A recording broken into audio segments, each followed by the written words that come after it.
ಕಾಂತಮ್ಮ ದೇವಸ್ಥಾನಕ್ಕೆ ಹೋಗಿ ಎಷ್ಟೊತ್ತಾಯ್ತು? ಎಷ್ಟು ಹಸ್ಕೊಂಡಿದಾರೋ ಏನೋ, ಇಷ್ಟೊತ್ತಾದ್ರೂ ಬರ್ಲಿಲ್ವಲ್ಲ. ಅವ್ರ ಮನ್ಸಲ್ಲಿ ಭಕ್ತಿ ಇದೆಯೋ ಇಲ್ವೋ, ಆದ್ರೆ ಹೊಟ್ಟೆಲ್ ಮಾತ್ರ ಹೆಸರಿರುತ್ತೆ. ಹಸ್ವನ್ ತಡೆಯಲ್ಲ ಅವರು. ಅದು ನಿಜಾನೇ.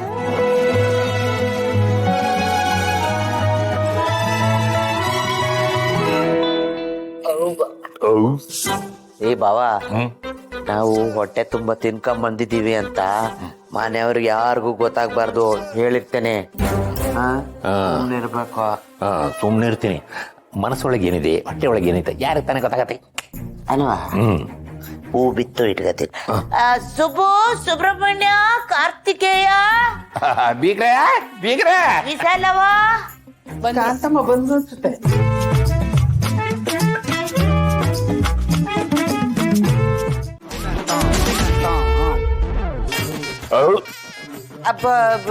ಅದು ನೆನ್ನೆಯಿಂದ ಏನು ತಿಂದಿಲ್ವಲ್ಲ, ಹೊಟ್ಟೆ ತುಂಬಾ ಗಾಳಿ. ನಾನು ಹೇಳ್ದೆ ನೀರ್ ಕುಡಿಯಪ್ಪ ಜಾಸ್ತಿ ಅಂತ, ನೀರು ಇಲ್ಲ ಅಂದ್ರು. ಅದಕ್ಕೆ ಗಾಳಿ ಈ ತರ ಹೊರಗ್ ಬರ್ತಾ ಇದೆ. ಮತ್ತೆ ತಾತನ ಬಾಯಿಂದ ಪಲಾವ್ ವಾಸನೆ ಬರ್ತಿದೆ.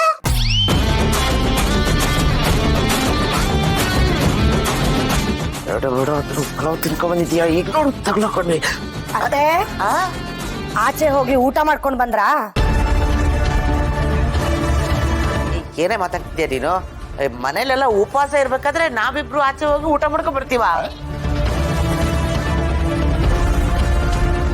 ಸಾಕು, ಸುಮ್ನಿರಿ ಅತ್ತೆ. ನಿಮ್ ಬುದ್ಧಿ ನನಗ್ ಗೊತ್ತಿಲ್ವಾ?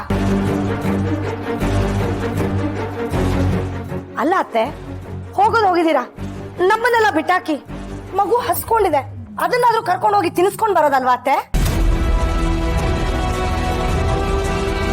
ಅಯ್ಯೋ ನಿನ್ನ, ಏನ್ರಿ ಇವಳು ಹಿಂಗ್ ಮಾತಾಡ್ತಾಳೆ?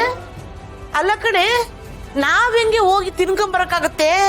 ಈ ಮಗು ಬರೀ ಹೊಟ್ಟೆ ಹಸುವು ಅಂತ ಇದೆ. ಅದಕ್ಕೆ ಈ ಹೂವಿನ ಘಮ ಕೂಡ ಪಲಾವಿನ ವಾಸನೆ ತರ ಬರ್ತಾ ಇದೆ ಅಲ್ವೇನಮ್ಮ? ನೋಡು, ಮೂಸ್ ನೋಡು.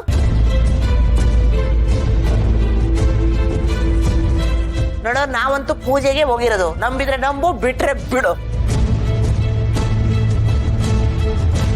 ಹೌದೌದು, ನಾವು ಹೋಗಿದ್ದು ಪೂಜೆಗೆ. ಭರ್ಜರಿ ಪೂಜೆ ಆಯ್ತು. ಅಯ್ಯೋ ಬಾವಾ, ಅದೇನು ಅವ್ರಿಗೆ ಹಂಗ್ ಬಿಡಿಸಿ ಹೇಳ್ತೀರಾ? ನಾವು ಇವರೆಲ್ಲರಿಗೋಸ್ಕರ ಪೂಜೆ ಮಾಡಿಸ್ಕೊಂಡ್ ಬರ್ತೀವಿ, ಇವರು ನಮ್ಮನ್ನೇ ಅನುಮಾನದಿಂದ ನೋಡ್ತಾರೆ. ಏಯ್ ಹಿಡ್ಕಳೆ, ಐಶ್ವರ್ಯವಿಲ್ಲದ ಐಶ್ವರ್ಯ. ಓ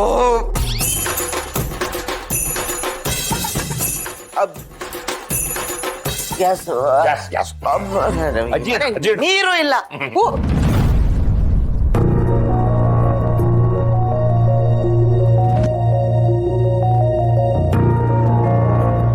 ಸ್ವಾರ್ಥ ಇರೋರ್ ಮನೇಲಿ ಇದ್ದಾಗ ಇದನ್ನೆಲ್ಲ ನಾವು ಸಹಿಸ್ಕೋಬೇಕಾಗತ್ತೆ.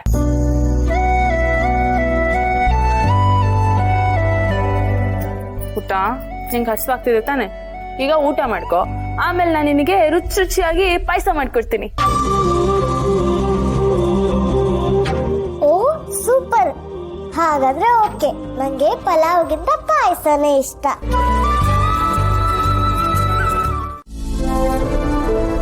ಶ್ರಾವಣಿ ಮೇಡಮ್ ಅವರೇ, ಮನೇಲಿ ಇಷ್ಟೆಲ್ಲ ಸಮಸ್ಯೆಗಳಾಗ್ತಾ ಇದೆ. ಯಾವ್ದಕ್ಕೂ ಯಜಮಾನ್ರ ಹತ್ರ ಒಂದ್ ಮಾತು ಹೇಳಿದ್ರೆ ಎಲ್ಲ ಸರಿ ಹೋಗ್ತಿತ್ತೋ ಏನೋ. ಇಲ್ಲ ಅದಕ್ಕೆ, ಈಗಾಗ್ಲೇ ಅಪ್ಪನ ಹೆಸರು ಮೀಡಿಯಾದಲ್ಲಿ, ಇನ್ನೊಂದ್ ಕಡೆ ಮತ್ತೊಂದ್ ಕಡೆ ಚರ್ಚೆಯಲ್ಲಿದೆ. ಇಂಥ ಟೈಮಲ್ಲಿ ನಾವು ಅವ್ರ ಹೆಸರನ್ನ ಉಪಯೋಗಿಸ್ಕೊಂಡ್ರೆ ತಪ್ಪಾಗುತ್ತೆ.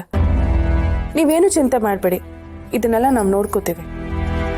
ಮೇಡಮ್, ನಂಗೆ ಆಲ್ರೆಡಿ ಟೈಮ್ ಆಯ್ತು. ಯಜಮಾನ ಜೊತೆ ಸದ್ನಕ್ಕೆ ಹೋಗ್ಬೇಕು, ಹೊರಟ್ಬಿಡ್ತೀನಿ. ಸರಿ ಸುಬ್ಬು, ಹುಷಾರಾಗಿ ಹೋಗ್ಬಿಟ್ಪಾ. ಸರಿ, ನಿಮ್ಗೆ ಏನೇ ತೊಂದರೆ ಆದ್ರೂ ನನಗೆ ಫೋನ್ ಮಾಡಿ, ಆಯ್ತಾ? ನೀನೇನು ಟೆನ್ಷನ್ ತಗೋಬೇಡ, ನಾನಿದ್ದೀನಲ್ವಾ, ನಾನು ಇದನ್ನ ನೋಡ್ಕೋತೀನಿ. ನೀನ್ ಆರಾಮಾಗಿ ಹೋಗ್ಬಿಟ್ಟು ಆರಾಮಾಗಿ ಬಾ. ಶ್ರಾವಣಿಮ್ಮ, ಇವತ್ತು ಒಬ್ರು ಕಸ್ಟಮರ್ ಫೋನ್ ಮಾಡಿದ್ರು, ಮನೆ ಶಿಫ್ಟಿಂಗ್ ಇದೆ ಅಂತೆ, ಲಗೇಜಸ್ ಎಲ್ಲ ತುಂಬಾ ಇದೆ ಅಂತೆ, ಅದಕ್ಕೆ ನನ್ನ ಕರೆದಿದ್ದಾರೆ. ನಾನು ಹೋಗಿ ಬರ್ತೀನಿ, ಬೇಗ ಬಂದ್ಬಿಡ್ತೀನಿ ಶ್ರಾವಣಿಮ್ಮ. ಸರಿ ಮಾವ, ಹೋಗ್ಬಿಟ್ಟು ಬನ್ನಿ.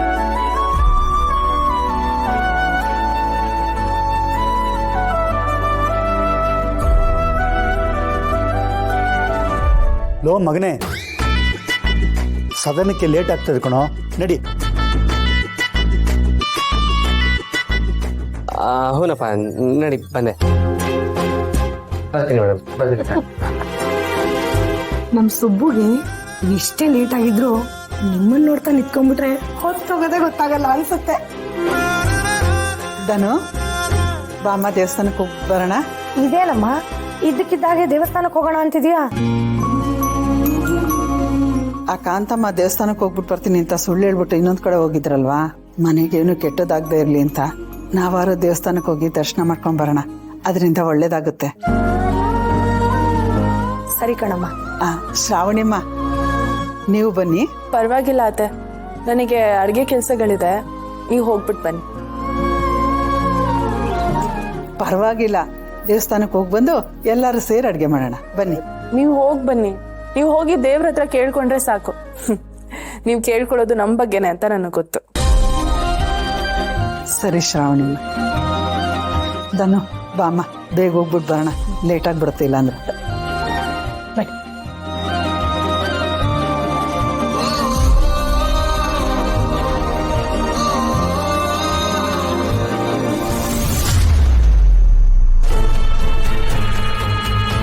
ಆಹಾ, ಇದೇ ಒಳ್ಳೆ ಸಮಯ. ಆ ಹಾಲ್ ಮಾರೋಳಿಗೆ ವಿಷ ತಲುಪಿಸ್ಬಿಡ್ತೀನಿ. ಹಾಲು ಮಾರೋಳು.